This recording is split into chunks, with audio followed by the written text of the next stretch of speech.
Good morning, everyone. My name is Chuck DeVore. I'm Vice President of Policy for the Texas Public Policy Foundation, and you're here today to hear about the conservative Texas budget. After a considerable amount of work, our foundation has looked into historical patterns of spending within the state of Texas, has looked at the growth in both population and in the economy, and tried to come up with a determination as to what the taxpayers of Texas can afford to spend insofar as supporting government and continue to keep the Texas economy the envy of the rest of the United States. And so that's the intention of our work, to benefit average Texans with the prosperity that we've enjoyed. And to begin to detail some of this, I'd like to invite Chairman Talmadge Heflin to come up and to begin to talk about what we've determined with our conservative Texas budget. Talmadge? Thank you, Chuck. Glad you're all with us today. We are glad to have the members of the Conservative Texas Budget Coalition with us here today, and we'll be hearing from them a little bit later. Our first tool for the budget was the STAR Fund, a vehicle that will allow legislators to return money to the taxpayers by a temporary reduction in the sales tax. Then the next document we developed for the budget was the Real Texas Budget, a document to determine the cost of the current budget and to provide transparency for the citizens of Texas. The Real Texas Budget was needed to develop the conservative Texas budget, since you have to have a starting point to determine what the limits will be for the next budget. So here we are today, approximately 2 weeks away from the time when agencies will start bringing their request in for the 2016-17 budget. Our starting point was the Real Texas Budget. The budget adopted in 2013, plus the amount estimated to be in the supplemental bill that will be adopted in 2015 when the legislature comes back to town. That will be an additional $1.5 billion, maybe a few dollars more than what was adopted in 2013. We believe it's important to get this number out at the beginning of the process rather than waiting until the end, when there's a high likelihood that by that time the limit or any limit would be exceeded. And so that's the reason that we felt like it was important to get the number out early. It's anticipated that there will be a sizable balance when the legislature comes to town in 2015, a balance that could be as high as $10.5 billion. Currently, the only spending limit that we have is that on non-dedicated general revenue, as determined by the estimation of the growth in personal income for the next 2 years. We also, we believe that that number would be a better number if it was population and inflation. We also believe that we should apply that number to all funds, all state funds, and all funds including federal funds. When you have a number that's so limited as what we have today, you'll find that legislators will look at ways to get around that. So therefore, we believe that the number should apply to all funds. Now, we recognize that in 2015, that the legislature will have to do this voluntarily, because the statute just limits personal income. And so what's the number that we calculated? Well, population inflation was calculated to be 6.2%. So that'll be 6.2% above the Real Texas budget. For the state funds, it'll be $140.5 billion. That's the 132.3 plus 8.2 billion, and all funds 214 billion plus will be the number 201.9 plus the 12.5.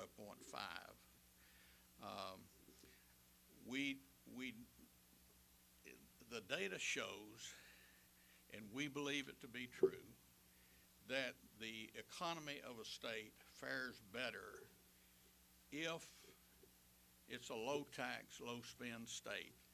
And in fact, if you look in table 1 of our report, you will see the low tax, low spend states along with the high tax, high spend states and the data related to their economic condition. We believe that it's in the best interest of all Texans to keep a low tax, low spend state, because we've demonstrated here in Texas that maximizes your ability, the private sector's ability for job creation. And high job creation will give maximum opportunity for earnings for all Texans. In times of plenty, we recommend the legislature keep spending at a level that's sustainable in the long term. If the legislature follows the recommendations of the conservative Texas budget, they will have achieved that goal. To give you more details on our report, Dr. Vance Ginn will come up.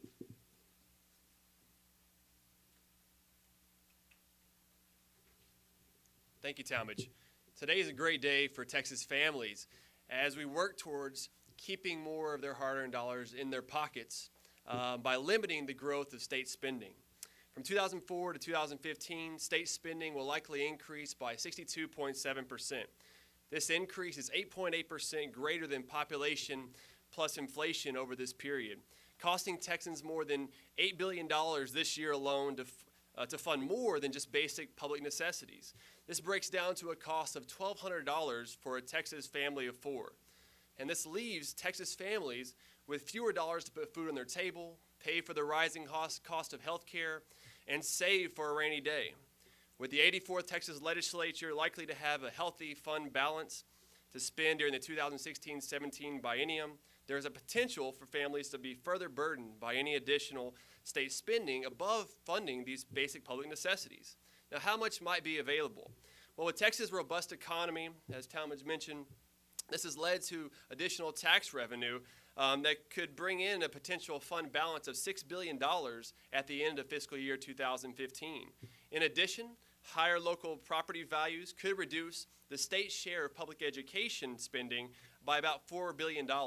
So combined, we have an increase of a potential surplus of $10 billion, not including the additional revenue that may come during the next biennium from Texas' continued strength. So what should we do with all these additional funds? Since spending of it, all of it, might burden Texas families in the process with higher taxes when the next downturn occurs, the conservative Texas Budget Coalition stands united behind suggesting limiting state spending based on an estimated 6.2% increase in population growth plus inflation, with population growth of 3.2% over the last 2 fiscal years and inflation growth of 3%. That's where you get the 6.2% over fiscal years 2013 and 14. And any additional funds above this should be returned to the taxpayers. By adhering to these limits and fully funding basic public necessities, legislators will be able to prioritize state spending based on these limits, and more dollars will be left in the hands of families so they can achieve their hopes and dreams. Thank you. I'd like to pass this along. Joanna Fleming. Thank you. Thank you, Dr. Ginn. My name is Joanne Fleming. I'm Executive Director for Grassroots America, We the People, and I'm also the 2-term chair of the Tea Party Caucus Advisory Committee to the Texas Legislature. From a grassroots perspective, I appreciate so much the work of Texas Public Policy Foundation because they have proven what we knew to be true, that the state of Texas spends much more than the legislature appropriates. We always knew that to be true, and you've made that remarkably clear. We also appreciate the fact that you have shined a bright spotlight on the fact that, my goodness, we do spend some of those federal funds here. And, you know, it's quite annoying to grassroots people just regular, ordinary men and women who work hard every day to put food on the table for their families, to have legislators act as if federal funds come from some magic fairyland instead of from our pockets. So we're happy that we're now talking about all funds spending. The people of Texas don't need, don't want, don't deserve, and certainly don't expect the state of Texas to employ those Washington, D.C., gimmicky, fairy tale, fuzzy math kind of gimmicks in our state government. And it's time for that to end. It's time for that to end. And what is really remarkable about the fact that we've learned that spending is actually much more than the Legislative Budget Board and some of our elected officials tell us, is the fact that there is such a great distance between what we've always been told is the case about Texas and what's really the truth. People of Texas deserve the truth about their state government because grassroots Tea Party groups in Texas believe that the people of Texas have a fundamental right to decide how much they want to spend for government. And it is always important to know the truth about how much your state government is spending and how much of your federal funds they're spending so that you can make a wise decision on how much your state's spending and ask them to have a substantive conversation about why and how we spend that money.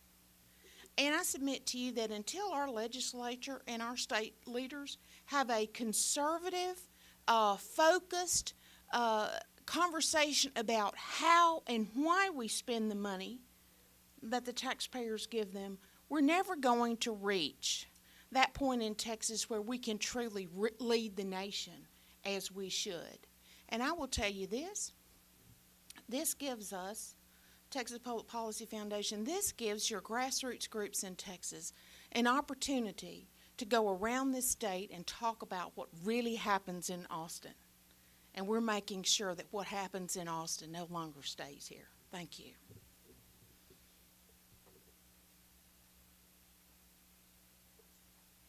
Good morning, I'm Michael Sullivan with Texans for Fiscal Responsibility. Texas has benefited mightily over the years by the bad decisions made by other states, as well as, of course, making occasional right decisions on our own. The problem, though, becomes that when we simply judge ourselves on the metric of being better off than the other states, that doesn't ensure a strong, vibrant economy into the future. The least drunk person in the room probably still shouldn't be held up as a model of sobriety. Now, I'd suggest to you that as we look forward, we need far more sober-minded approaches to taxes and spending. We can't let the mistakes of California be simply our measure for not having done that, which is why what Texas Public Policy Foundation has put forward of giving a hard limit on spending, giving a hard cap by which the lawmakers and, more importantly, the citizens of Texas can judge the appropriate levels of spending. It's only when we have a hard limit that we can make the right decisions and right choices with our spending. Every one of our families does the same thing. We know how much money is in the account and how much month there is ahead of us. The state government has to live the same way. And having that hard limit allows Texans to judge the performance of their lawmakers. I'm excited to introduce Kathy Adams from Texas Eagle Forum. Or Peggy Bennell. One of the other. Peggy Bennell from AFP.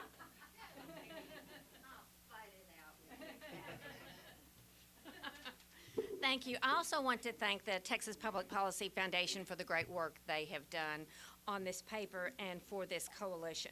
We at Americans for Prosperity Texas and our over 120,000 activists across the state support this coalition and holding the line on spending to the increase in population and inflation.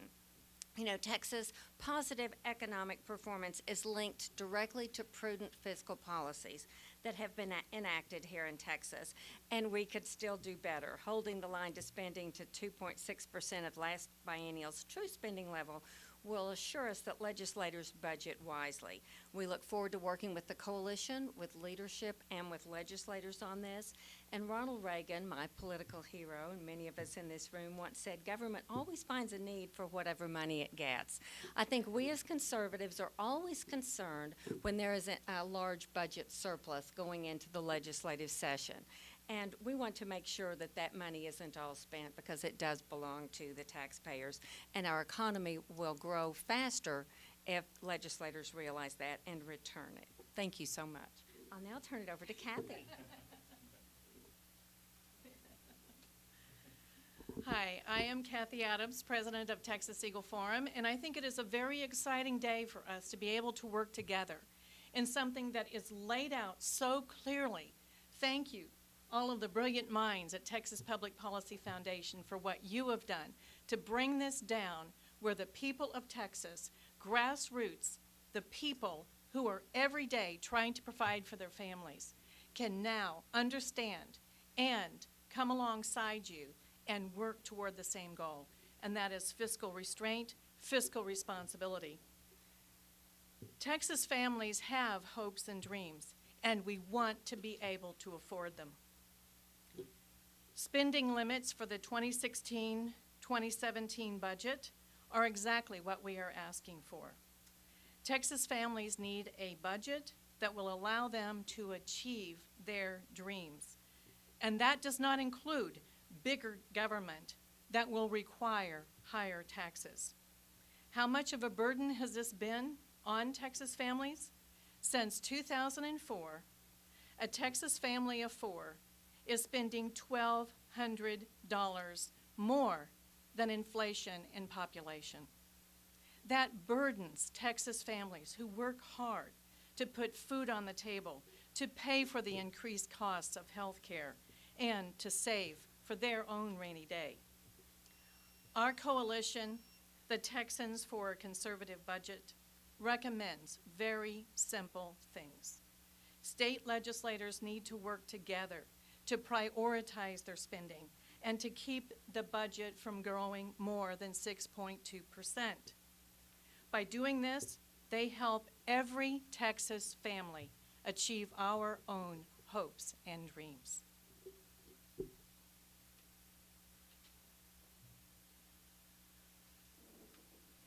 Good morning. I'm Dr. Gil Robinson, and I'm the Texas Director for Our America Initiative. Our America Initiative is led by Governor Gary Johnson, former governor of New Mexico. We are focused on smaller government and more personal freedoms, and we do not feel that government spending out of control is consistent with freedoms.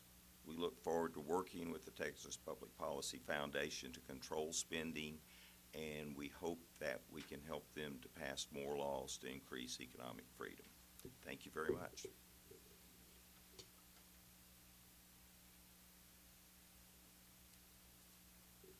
Hi, I'm Jenna White, Executive Director of Young Conservatives of Texas, and I'm here to voice Young Conservatives' support of the Texas conservative budget. We are excited for legislators to have a number that they can use to say that this is the line for spending. We need to figure out how to take care of our budget and make sure that we do it correctly. There's one duty of legislators when they get to Austin, and they're supposed to pass a budget and balance it. And we believe that excessive spending and budget gimmicks are a dereliction of that duty. And we're very excited for them to have the opportunity to have this, be able to draw a line in the sand. So thank you very much.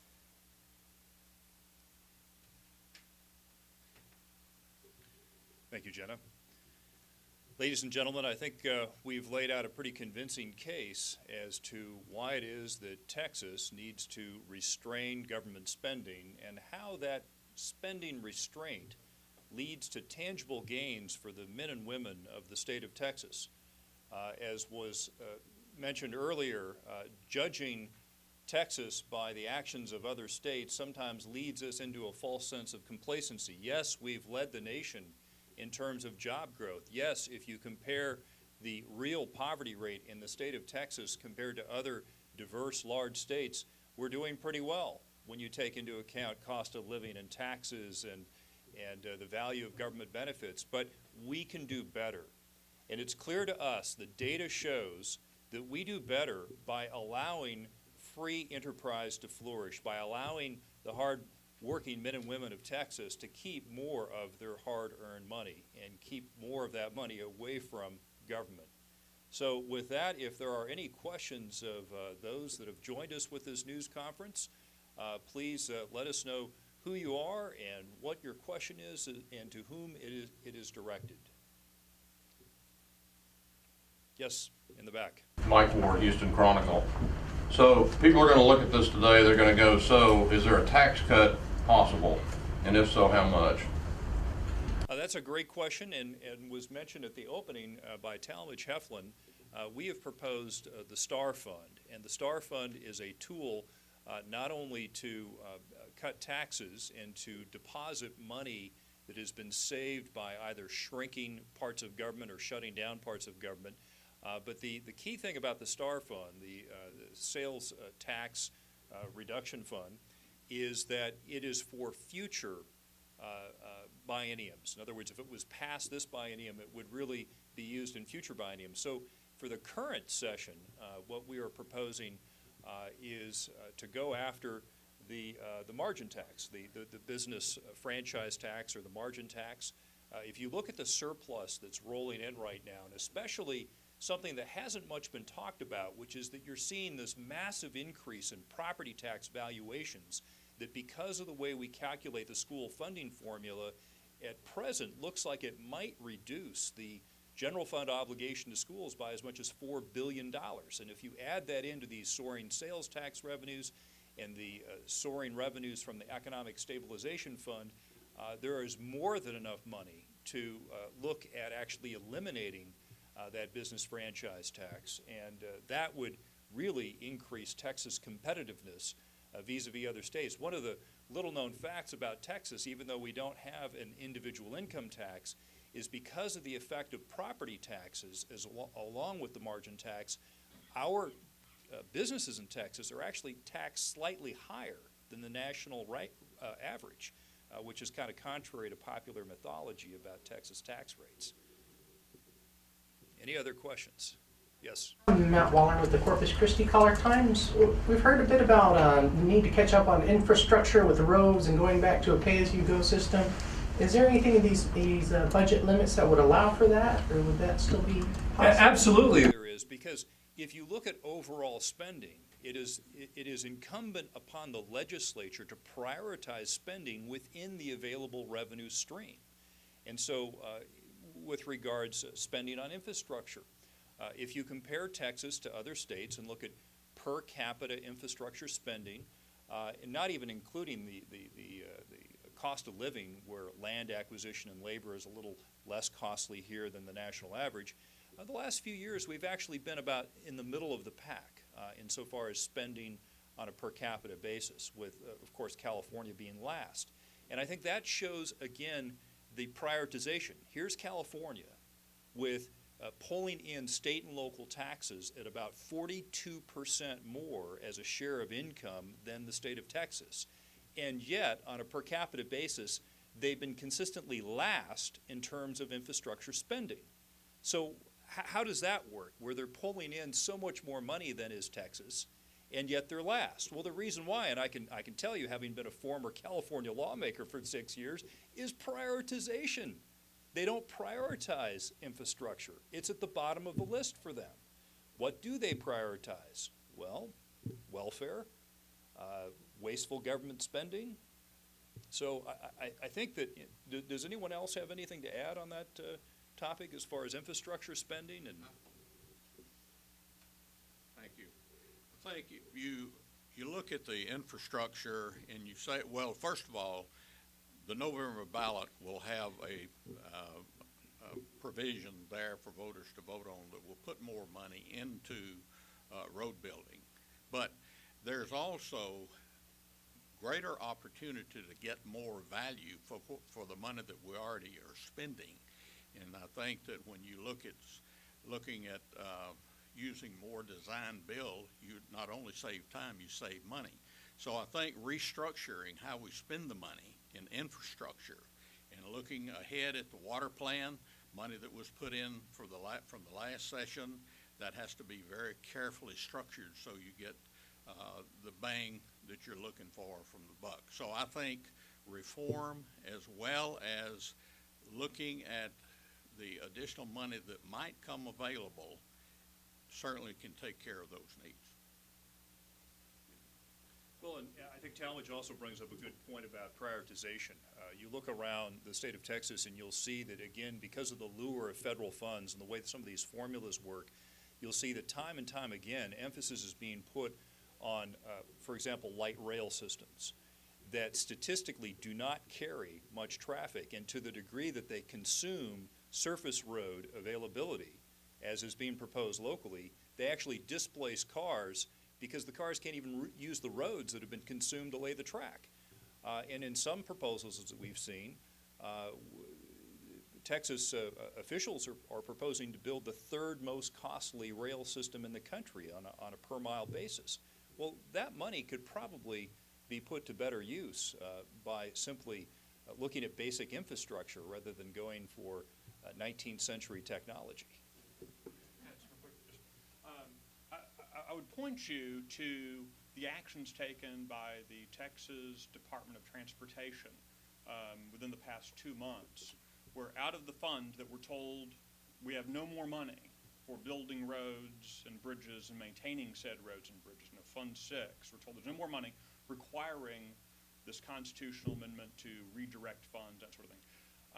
Within the past couple of months, the Texas Department of Transportation Commission allocated $350 million to go $100 million approximately to El Paso, $50 million to Austin, another 100 and some odd million heading off to the Metroplex, all for light rail mass transit or passenger rail mass transit. That's something that when we see dollars being diverted like that, when we see dollars being spent, that raises lots of infrastructure questions. You should never spend too much time looking backwards, but sometimes the past is instructive to the future. That last session, with historic revenue inflows, more cash flowing into the state coffers than Texas had ever seen before. And we were told at the outset of the session, oh my goodness, infrastructure is an emergency. And everyone agrees. Water, roads, all this stuff, we have a real problem coming. And yet the legislature allocated precisely nothing of those historic inflows to infrastructure. Instead, we waited until the end of a third tag-on session to do something about it. After the budget had been approved with record increases in spending, did finally something that's kind of a half measure get addressed. That's why the hard cap that TVS put forward, where we know there's a strict limit. Now, everyone has to go into the session asking, do we want roads, do we want water, or do we want bubbles?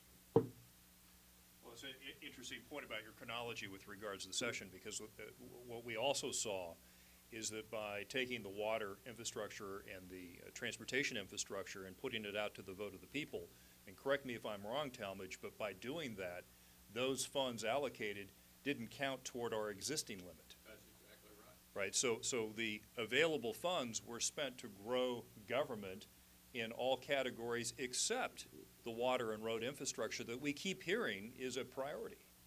So, any other questions? Going once, going twice. All right, thank you so much for attending our Conservative Texas Budget News Conference. And again, some of us, I'm sure, will be available afterwards for your individual questions. Thank you for coming.